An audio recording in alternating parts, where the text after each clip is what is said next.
이사야 52장 말씀.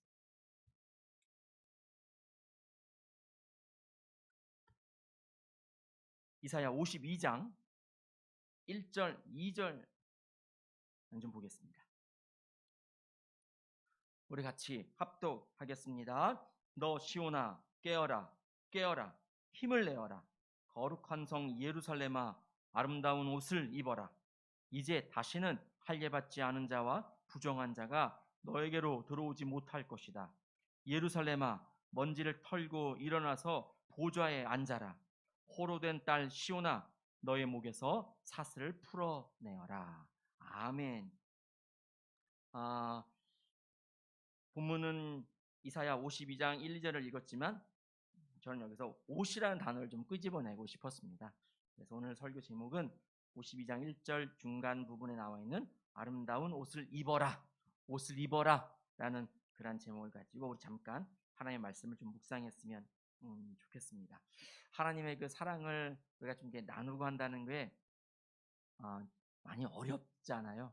마음의 여유도 있어야 하고 또 물론 가진 것도 있어야 하고요. 그래야 우리가 하나님의 사랑을 좀 마음껏 나눠줄 수 있는데 주일마다 우리 교회에 찾아오는 분이 계십니다. 사실 근데 그분께 많은 것 드리지 못하고 또 저희 개척 초반부터 오셨기 때문에 이제 정도 들고 근데 그 할아버지께 제가 초반에 이랬습니다. 할아버지, 우리 교회도 이제 개척한 지 얼마 안 돼서 어려우니까 다른 분들께는 말씀하지 마시고 할아버지만 오세요.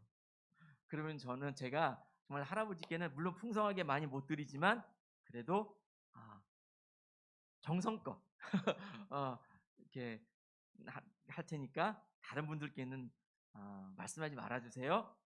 예전에 이제 그런 경험들이 있다 보니 이제 그 어르신께 말씀을 드렸고 그 어르신이 정말 저와 약속을 정말 잘 지키시는지 혼자 이렇게 3년째 오고 계십니다. 그러던 오늘 오셔서 저에게 목사님, 제가 다음 달부터 나라에 수급을 받게 됐습니다. 그러더라고요.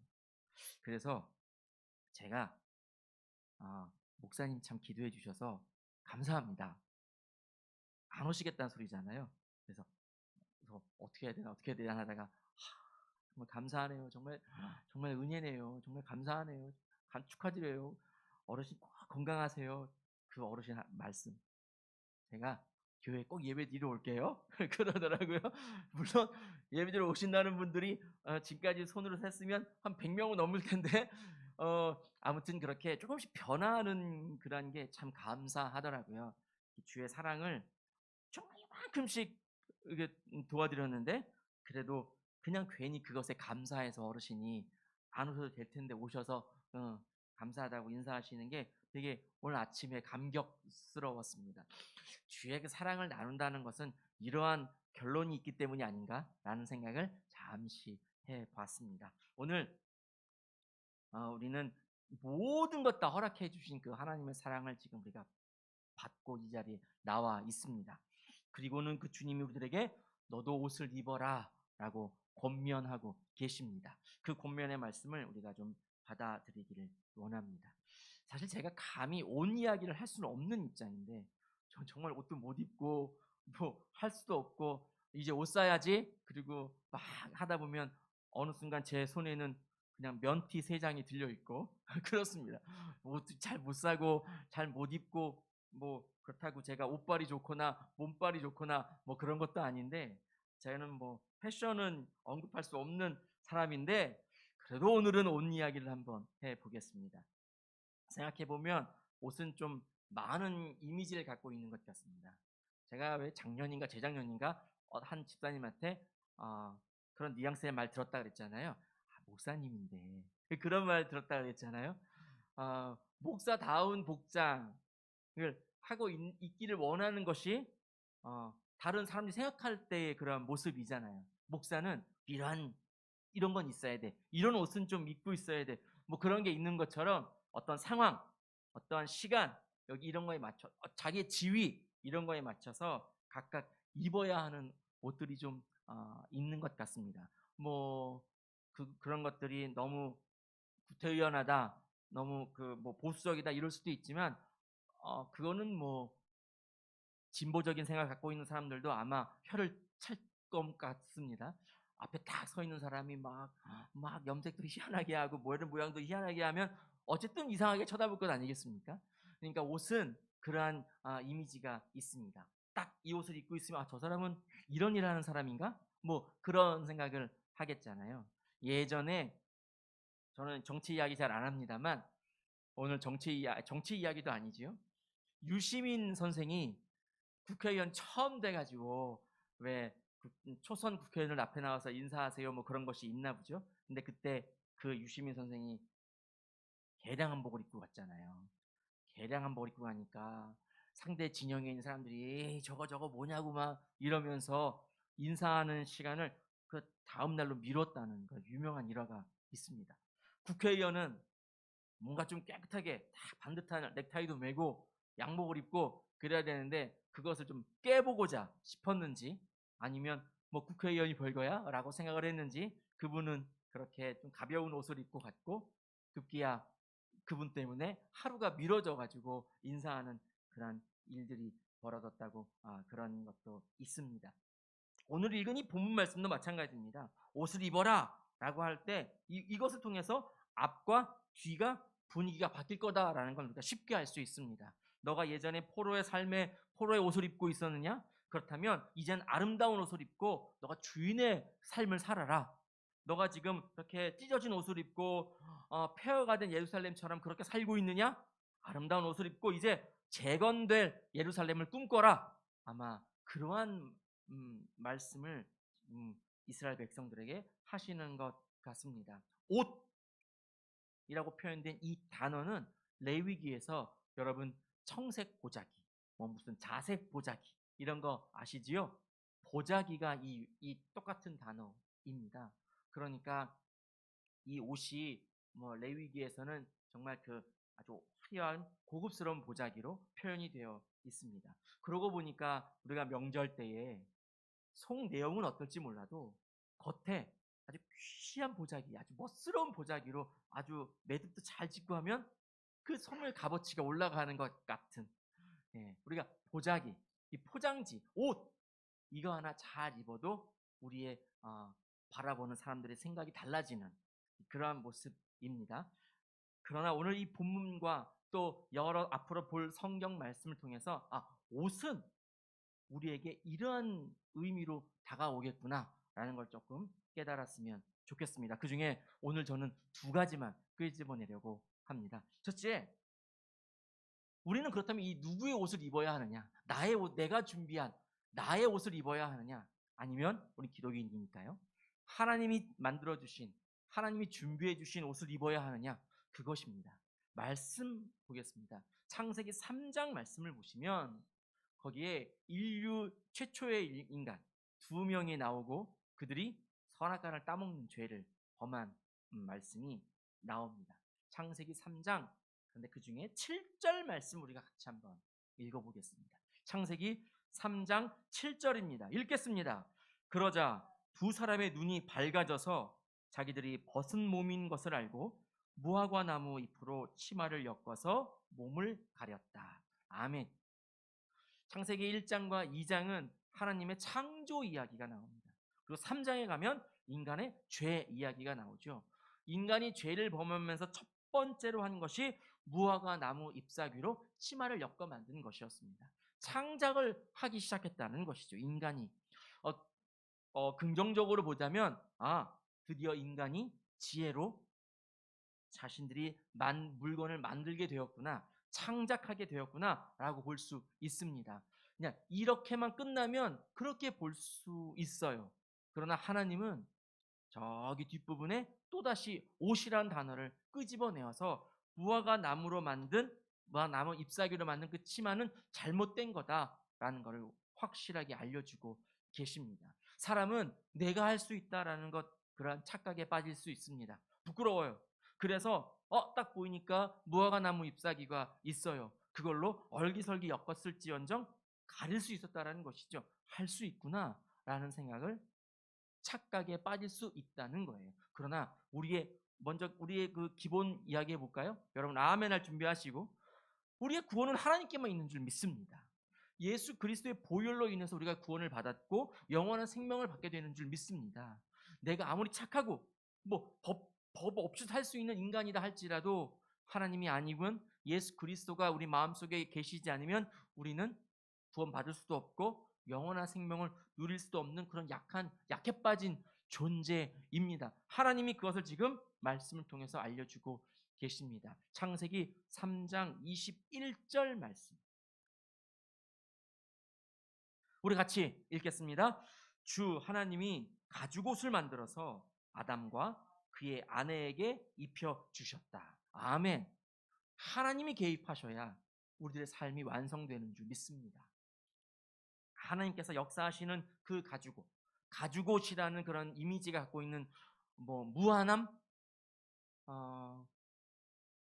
완전함, 이러한 이미지가 무화과 나무 잎사귀라는 그런 유한함, 또 제한적인 것, 불완전함, 이런 것들을 다 떨쳐버리게 되는 것이지요. 하나님께서 가죽옷이라는 그런 것을 통해서 그들에게 입혀주시고, 비록 그 다음엔 이제 에덴 동산에서 내쫓으시지만 그래도 하나님이 지어주신 가죽옷이 있기에 아담과 하와는 거기서 살아날 수 있는 것이지요.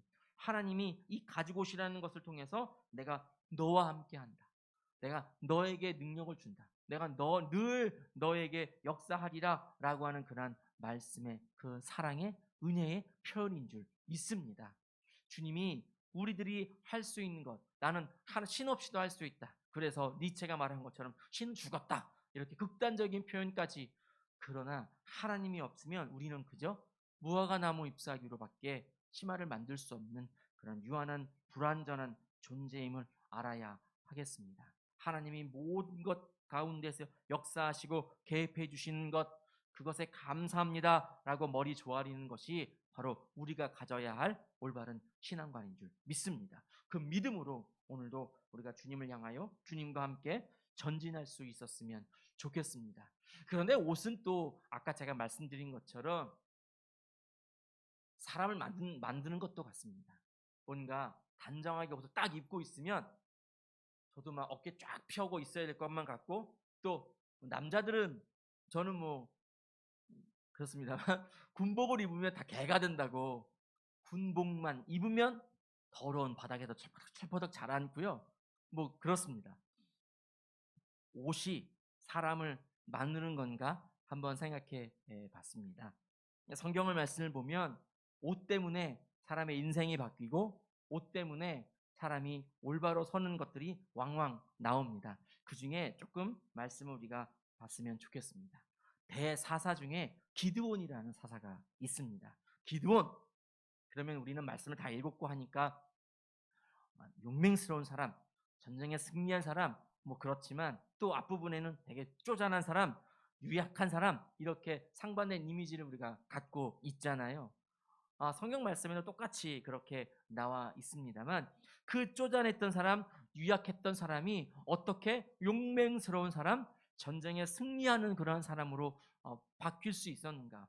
그리고 그러한 사사 중에 기드온은 삼손보다도 더 분량이 많은, 사사기 중에 정말 많은 부분의 분량을 차지하고 있는 대사사입니다. 어떻게 그렇게 작고 연약한 사람이 이렇게 위대한 사람이 될 수 있었는지, 거기엔 이러한 말씀이 있기 때문입니다. 우리 사사기 6장 34절 말씀 한번 같이 보겠습니다. 사사기 6장 34절입니다. 주님의 영이 기드온을 사로잡으니 기드온은 나팔을 불어 아비에셀족을 모아 자기를 따르게 하고, 여기에 주님의 영이, 성령님이 기드온에게 임했다라는 말씀이 있습니다. 그것이 주님의 영이 기드온을 사로잡으니 라고 되어 있습니다. 우리말 사로잡다로 번역된 이 히브리어 단어는 원래 뜻이 옷을 입혀주다 라는 뜻이 있는 단어입니다. 그러니까 성령님, 주님의 영, 성령님이 기드온에게 옷을 입혀주는 겁니다. 무엇을 입혔다고요? 옷을 입혀줬다고요. 옷을 입음과 동시에 기드온이 이렇게 군인들을 모집하고 함께 전쟁에 나아갈 준비를 하게 되었습니다. 옷이 사람을 만드는 것 같습니다.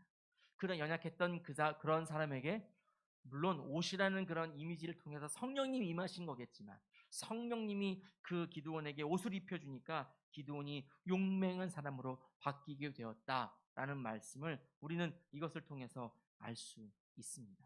또 하나 볼까요?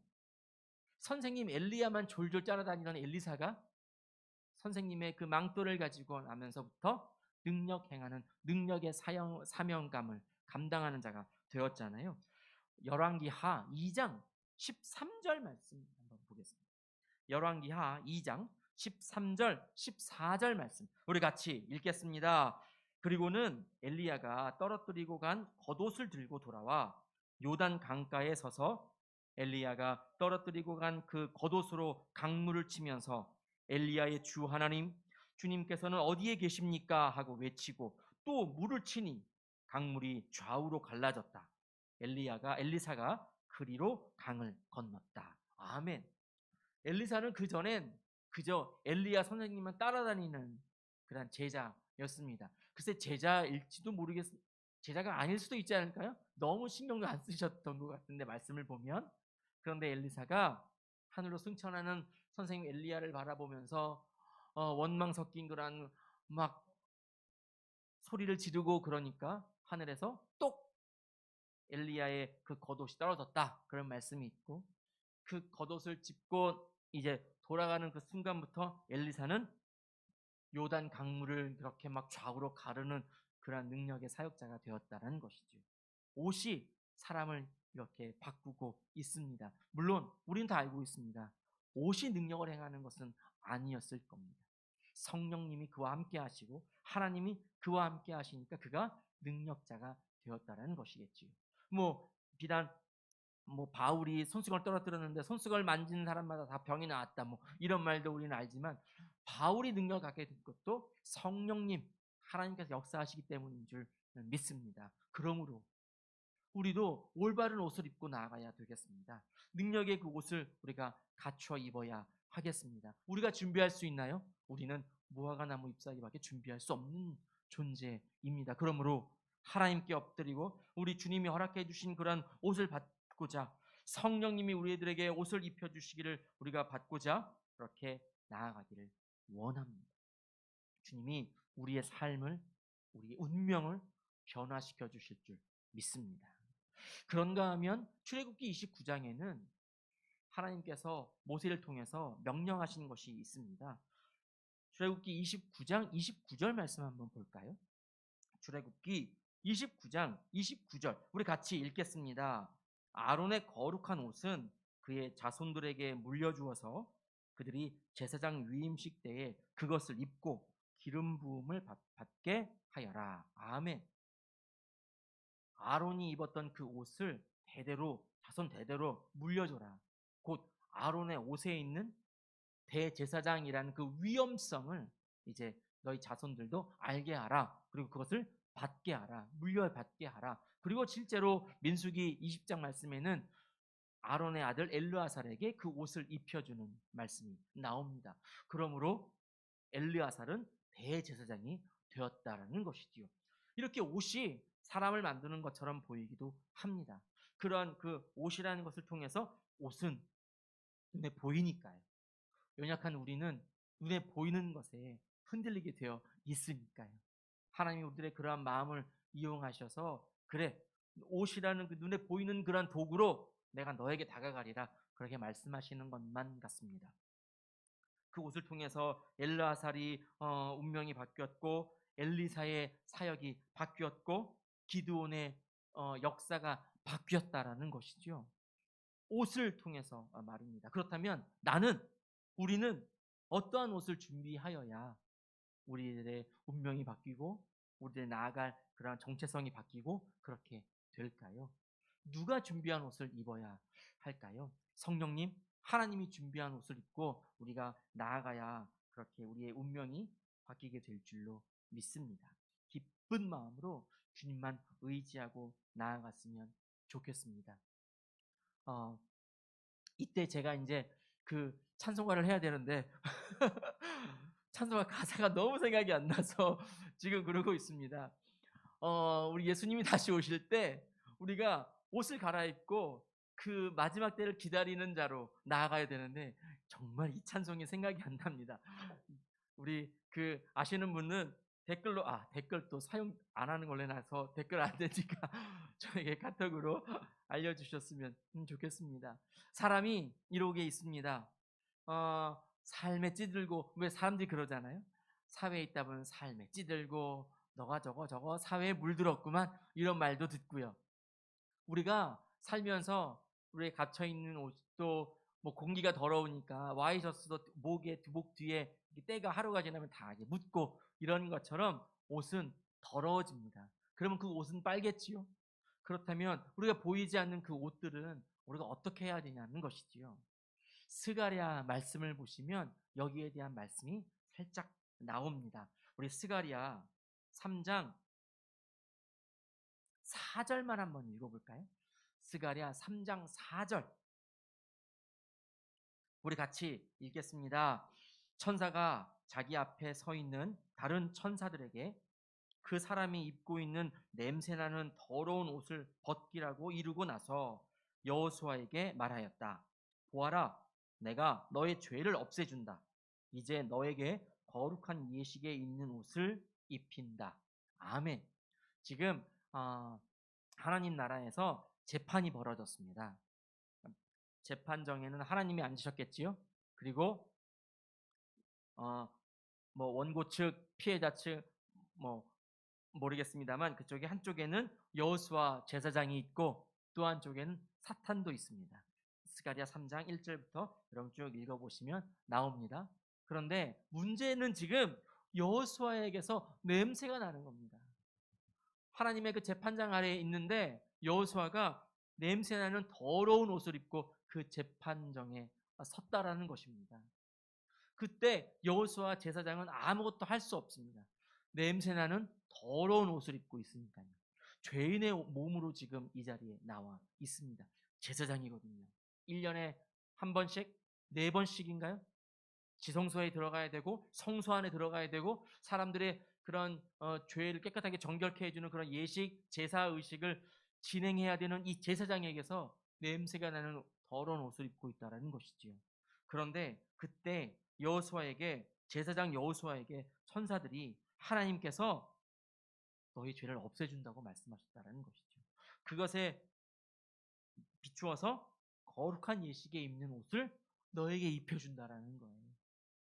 냄새나는 이런 죄인에게 거룩한 예식에 맞는 거룩한 예식에 참여할 수 있는 그러한 옷을 너에게 입혀줌으로써 너의 죄를 없애주겠다라는 거예요. 그리고 너가 하는 그러한 사역을 다시 감당할 수 있도록 제 사명을 재창출해 주시겠다라는 것이지요. 그리고 진짜로 실제로 이 4절 이하에 쭉 읽어보시면 8절 이하에 여호수아 제사장이 그러한 일을 감당하는 일꾼이 된다. 이런 말씀이 3장에 나와 있습니다. 3장 되게 짧으니까 꼭 한번 읽어보시기를 바랍니다. 옷은 이러한 이미지입니다. 여러분 우리에게 갖고 있는 옷, 우리가 지금 입고 있는 옷이 어떤 옷인지 돌아볼 필요가 있습니다. 저는 꿈 하나를 지금도 잊지 못하고 있어요. 여러분 많이 말씀을 제가 드렸었나요?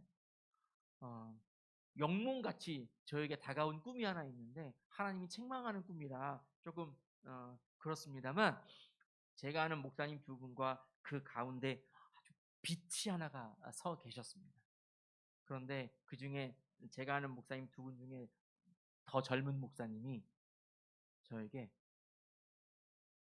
네 겉옷을 벗으래 라는 말씀을 하셨습니다. 꿈이었습니다. 아직까지 제가 기억을 하고 있습니다. 신학대학 들어갈 때 꿈이었습니다. 그것을 제가 아직 벗었는지 입고 있는지 아직도 잘 모르겠습니다. 그러나 하나님께서 저에게 그 꿈을 통해서 너의 겉옷을 벗어라 라는 것은 아마 이런 것 아니었을까요? 더럽고 냄새나니까 벗어라 그러지 않았을까요? 근데 지금도 하나님이 나를 보시고 야, 너 그거 너 아직 안 벗냐? 라고 말씀하신다면 아마 저는 어떻게 살아야 될까요? 잘 모르겠습니다. 빨리 겉옷을 벗어버려야겠지요. 냄새나고 더러운 겉옷을 벗어버려야 합니다. 그래서 성경 고린도 후서에는 빨리 너가 옛 것을 버리고 새 사람이 되어라 라고 권면하고 있습니다. 고린도 후서 5장 17절 말씀 우리 같이 한번 읽을까요? 같이 읽겠습니다. 누구든지 그리스도 안에 있으면 그는 새로운 피조물입니다. 옛 것은 지나갔습니다. 보십시오. 새 것이 되었습니다. 여러분, 우리가 어떻게 새 것이 되었지요? 우리가 어떻게 새로운 피조물이 될 수 있지요? 옷을 갈아입으면 됩니다. 깨끗하게 씻고 옷을 갈아입으면 됩니다. 예수님의 그 옷을 갈아입으면 됩니다. 성령님의 그 옷을 우리가 입고 나아가면 됩니다. 우리는 아무것도 할 것이 없습니다. 그저 예수 그리스도를 내 마음속에 영접하는 수고만 하면 됩니다. 그런데 그 수고조차도 우리 주님이 우리들에게 허락하실 줄 믿습니다. 주님과 함께 늘 나아갈 때 날마다 새로운 피조물로 거듭날 수 있는 지체가 되기를 원합니다. 물론 옷이 사람을 만들 수는 없을 겁니다. 옷은 그렇게 깨끗하게 보이고 뭐에 맞는 그러한 상황에 맞는 옷 잘 입었다라고 할 수 있지만 진짜 옷은 사람을 만들 수는 없을 겁니다. 그렇다면 성령님의 그 임재와 역사가 우리들에게 늘 함께 있어야 한다는 그러한 의미일 겁니다. 다시 한번 우리가 좀 돌이켜서 나는 지금 어떤 옷을 입고 있는가? 가리개 급급한 무화과 나무 잎사귀밖에 없어서 그걸로 얼기설기 엮었는데 그것만 입고 있는지, 아니면 부자 바리새인들 이러한 사람처럼 아주 보이게 급급한, 보이려고 뻐기려고 그렇게 아주 화려하게 옷 입은 척 하고 있는 것은 아닌가, 그렇게 애쓰고 있는 것은 아닌가, 우리가 한번 돌이켜 봐야 하겠습니다. 하나님께서 지어주신 가죽옷을 입고 당당하게 우리의 삶을 정진해 나아갔으면 좋겠습니다. 하나님이 분명 아담과 하와에게뿐 아니라 우리들 모두에게, 우리에게, 우리 성도 지체들에게 아멘 할 때까지 우리에게, 나에게 가죽옷을 지어 입혀주실 줄 믿습니다. 가죽옷을 받잡고 나아갈 수 있는 지체가 되기를 원합니다. 우리 같이 기도하겠습니다. 하나님, 저희들에게도 허락하여 주옵소서. 그런 가죽옷을 허락하여 주옵소서. 저희는 아무것도 할 수 없기에 주님만 의지하고 나아가겠습니다. 그러하오니 우리들에게 아름다운 옷을 입으라 명령하신 하나님께서 가죽옷을 지어 입혀주시는 그 감사함을, 그 사랑을 우리들에게 허락하여 주시고 우리가 그것을 또한 영광을 올려드리고 나아가는데, 주님의 그 복음을 선포하고 나아가는데, 예수 그리스도의 그 사명감으로, 그 사랑으로, 구원으로 영원한 생명을 자랑하고 선포하고 소개하고 나아가는데 사용할 수 있게 해달라고 그렇게 기도할 수 있었으면 좋겠습니다. 우리 주의 이름 한번 부르고 통성으로 기도하겠습니다. 주여